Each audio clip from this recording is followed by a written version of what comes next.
In southern Ukraine, the armed forces have launched offensive operations, but their objectives differ from what is portrayed in sensational headlines. Dmytro Filatov, commander of the 1st Separate Assault Regiment named after Dmytro Kotsiubailo and hero of Ukraine, clarified everything in an interview.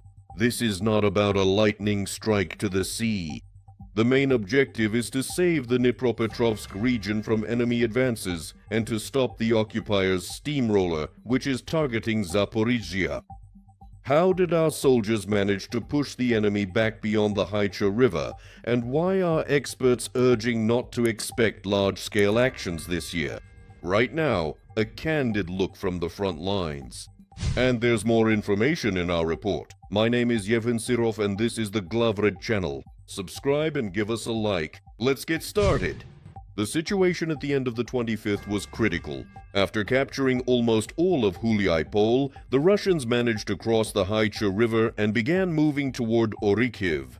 Perun emphasizes an important strategic detail. It is Huliaipol that is located in a corner position. This is a strategically disadvantageous defensive position. The real battle is for Orikhiv, which is located on the heights. It is precisely this city that is the key to defending Zaporizhzhia.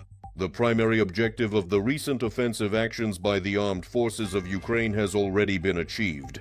The enemy was pushed back beyond the Haicha River, which runs parallel to the Pokrovsk-Huliaipol highway. This made it possible to create a natural barrier and stabilize the situation on the approaches to the regional center. Few people realize how close the enemy came to the borders of Dnipropetrovsk region. Filatov states directly, one of the key objectives of the current attacks is to liberate territories that ensure the security of the Dnipropetrovsk region. The task of the armed forces of Ukraine is to push the front line back far enough to eliminate the possibility of artillery shelling and a rapid breakthrough into the territory of Dnipro. This is a war for every kilometer that pushes the front line farther from the peaceful cities deep within the country. Stabilizing the sector is the key to ensuring that the enemy cannot advance towards central Ukraine. The most important point of the interview is understanding the tactics. Right now, the army does not have the task of breaking deep into enemy territory. This is not a counteroffensive as such. It's more like offensive actions, the commander emphasizes. Their goal is to force the enemy to use its accumulated reserves differently than it had planned. We are imposing our own scenario on the enemy, forcing them to expend their strength-holding positions where they had planned to attack.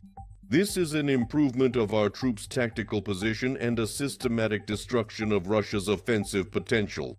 Commander Filatov and expert Oleg Zhdanov are unanimous. For a large-scale counteroffensive in 26, there are still not enough forces and resources. But the most important task right now is to hold our ground and stabilize the front.